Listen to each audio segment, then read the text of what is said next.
नमस्कार, मैं वसंत रावल ज्योतिष विद्या ज्ञान चैनल के अंदर आज मैं आपको बताने आया हूं धनु लग्न की कुंडली के अंदर चंद्र की महादशा का फल कैसे देखा जाता है। धनु लग्न की कुंडली के अंदर चंद्र अष्टमाधिपति बनकर बैठा है, लेकिन चंद्र को अष्टमाधिपति का दोष नहीं लगता। चंद्र लग्नाधिपति गुरु के साथ नैसर्गिक मित्रता का संबंध रखता है, इसीलिए धनु लग्न की कुंडली के अंदर चंद्र की महादशा को सम माना गया है, यानी कि मध्यम फलदायी माना गया है। धनु लग्न की कुंडली के अंदर जब भी चंद्र की महादशा आती है तो आठवें भाव से जो जो चीजें देखी जाती है और चंद्र के कारक तत्वों में जो जो चीजें आती है वो सारी बातों का फल देखने को मिलता है। आठवें भाव से क्या क्या देखा जाता है? आयुष्य, मृत्यु, अचानक धन लाभ, पैतृक संपत्ति, गुड रहस्य, गुड शास्त्र, अकस्मात, बदनामी, आरोप, मानहानि, बंधन, ऑपरेशन, असाध्य योग। चंद्र के कारक तत्व में क्या क्या आता है? चंद्र मन, माता, बचपन, लक्ष्मी, यात्रा, कल्पनाशीलता, मानसिक शांति, पानी, स्त्री, भावनाएं, संवेदनशीलता, सुख, शांति, समृद्धि, संतोष, ये सभी का कारक है चंद्र। तो जब भी चंद्र की महादशा आती है तब आठवें भाव से जो जो चीजें देखी जाती है और चंद्र के कारक तत्वों में जो जो चीजें आती है वो सारी बातों का फल देखने को मिलता है। अगर कुंडली के अंदर चंद्र शुभ स्थिति में होगा, बलवान होगा, तो ये सारी बातों का बहुत अच्छा फल देखने को मिलेगा। और अगर कुंडली के अंदर चंद्र नीच का होगा, निर्बल होगा, कमजोर होगा, पीड़ित होगा, तो ये सारी बातों का फल अच्छा देखने को नहीं मिलेगा। अभी और आगे बढ़ते हैं। चंद्र अष्टमाधिपति होकर जो भी भाव में बैठा होगा उस भाव के अनुरूप फल देखने को मिलता है, या ये कह सकते हैं अष्टमाधिपति चंद्र जो भी भाव में बैठा होगा उस भाव के द्वारा फल देखने को मिलता है। अभी हम लोग जानेंगे कि धनु लग्न की कुंडली के अंदर चंद्र की महादशा का प्रेडिक्शन करने के दो कौन से सटीक नियम हैं। तो उसमें से पहला नियम, जन्म कुंडली के अंदर चंद्र जो भी राशि में बैठा होगा उसी राशि को लग्न भाव में रख दिया जाए और पूरी जन्म कुंडली को घुमा दिया जाए तो दशा कुंडली बन जाती है। फॉर द एग्जांपल कि चंद्र कन्या राशि में बैठा है तो कन्या राशि को ही लग्न में रखेंगे और पूरी जन्म कुंडली को घुमा देंगे तो दशा कुंडली बन जाती है, जो मैंने बनाकर रखी है। दशा कुंडली के अंदर आप देखिए कि चौथे भाव के अंदर गुरु स्वगृही होकर हंस योग नाम का पंच महापुरुष राजयोग बना रहा है और हमें इसका प्रेडिक्शन करना है तो कैसे किया जाएगा। पहले हम जन्म कुंडली में देखेंगे कि चंद्र सम ग्रह है और गुरु लग्नाधिपति होकर योग कारक ग्रह बनता है। चंद्र और गुरु एक दूसरे के नैसर्गिक मित्र है। तो चंद्र की महादशा के अंदर जब भी गुरु की अंतर्दशा आएगी तो हम कह सकते हैं व्यक्ति को नया मकान, वाहन, प्रॉपर्टी खरीदने के योग बनेंगे। गुरु सप्तमाधिपति भी है तो हम कह सकते हैं कि कोई व्यक्ति कुंवारा होगा तो उसके विवाह के योग बनेंगे, कोई व्यक्ति पार्टनरशिप में बिजनेस करना चाहता होगा तो उसे लाभ होगा। इस प्रकार से प्रेडिक्शन किया जाता है। चंद्र की महादशा का प्रेडिक्शन करने का दूसरा तरीका कि चंद्र की महादशा 10 वर्ष की होती है, उसको 2 हिस्सों में डिवाइड कर दिया जाए तो हर हिस्से के अंदर 5 साल का समय आता है। चंद्र की महादशा का जो पहला हिस्सा आता है 5 साल, उसके अंदर चंद्र जो भाव में बैठा होगा उस भाव का फल देखने को मिलता है। फॉर द एग्जांपल चंद्र चौथे भाव में मीन राशि का होकर बैठा है, यहाँ पे दिग्बली भी हो रहा है तो चौथे भाव से लगती सारी बातों का फल देखने को मिलेगा। चंद्र की महादशा का जो दूसरा हिस्सा आता है 5 साल का, उसके अंदर चंद्र की जो कर्क राशि है जो अष्टम भाव में है तो 8वें भाव से लगती सारी बातों का फल देखने को मिलता है। अभी हम लोग स्टडी करेंगे कि अगर कुंडली के अंदर चंद्र शुभ स्थिति में हो तो चंद्र की महादशा के अंदर कैसा फल मिलता है, उसके कुछ एग्जाम्पल भी मैं आपको दूंगा। अगर कुंडली के अंदर चंद्र 6वें या 8वें स्थान के अंदर विपरीत राज्यों की कंडीशन बनाता हो या चौथे भाव के अंदर दिग्बली होता हो तो चंद्र की महादशा जब आती है तब अगर कोई व्यक्ति गुड शास्त्र सीखना चाहता हो, जैसे कि ज्योतिष शास्त्र, वास्तु शास्त्र, रत्न शास्त्र, तंत्र, मंत्र, यंत्र शास्त्र या फिर कोई भी प्रकार का गुड विषय सीखना चाहता हो तो चंद्र की महादशा को सर्वोत्तम माना गया है।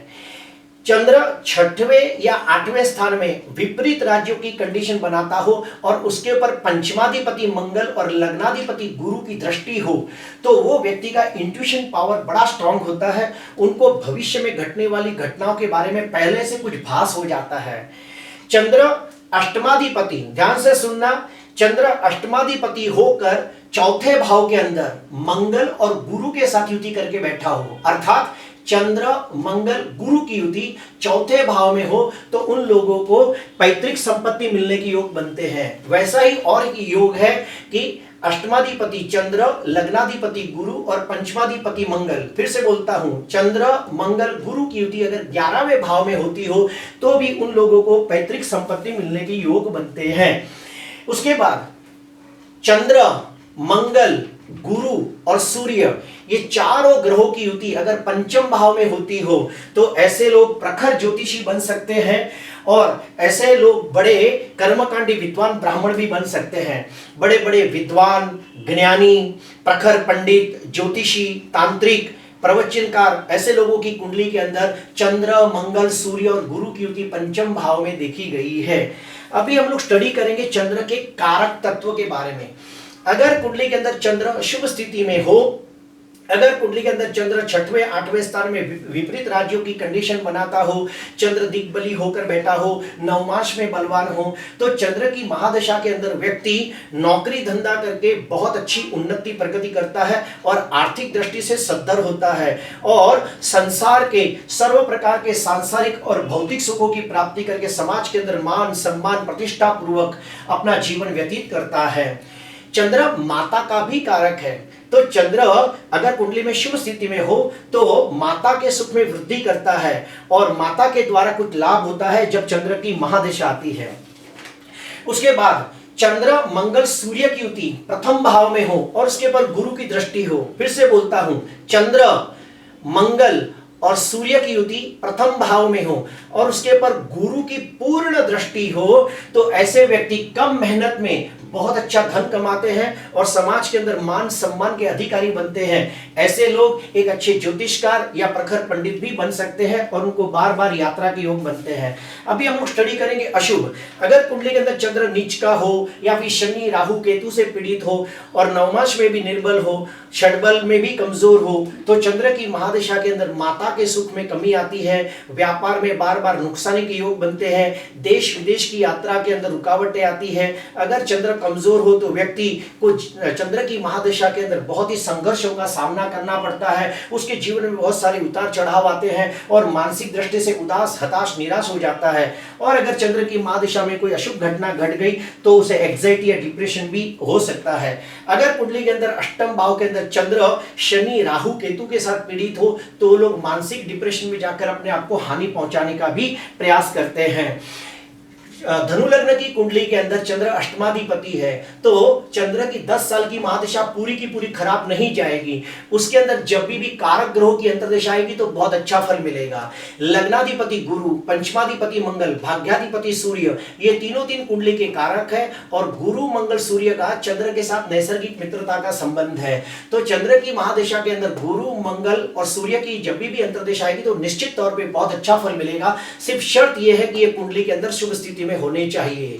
उसी प्रकार धनु लग्न की कुंडली के अंदर शुक्र और शनि मारक है और ये दोनों का चंद्र के साथ शत्रुता का संबंध है। तो चंद्र की महादशा के अंदर जब भी शनि और शुक्र की अंतर्दशा आएगी तो बिल्कुल अच्छा फल नहीं मिलेगा। अभी हम लोग स्टडी करेंगे कि अगर कुंडली के अंदर चंद्र कमजोर है तो कौन से उपाय करने चाहिए। सबसे पहला उपाय ओम ह्रीम चंद्राय नमः, ओम ह्रीम चंद्राय नमः, ये मंत्र का रोज 108 जाप करना चाहिए।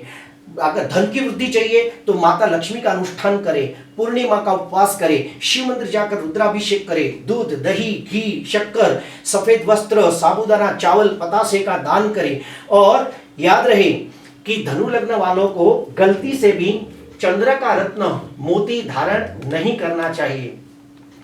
धनु लग्न की कुंडली के अंदर चंद्र अष्टमाधिपति है ये बात निश्चित, लेकिन चंद्र को अष्टमाधिपति का दोष नहीं लगता।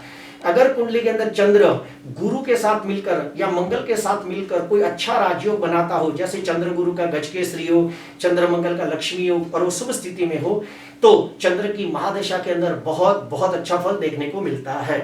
प्रिय दर्शकों, आज के लिए बस इतना ही। आपको अच्छा लगा हो तो जरूर लाइक करना, सब्सक्राइब करना। नमस्कार।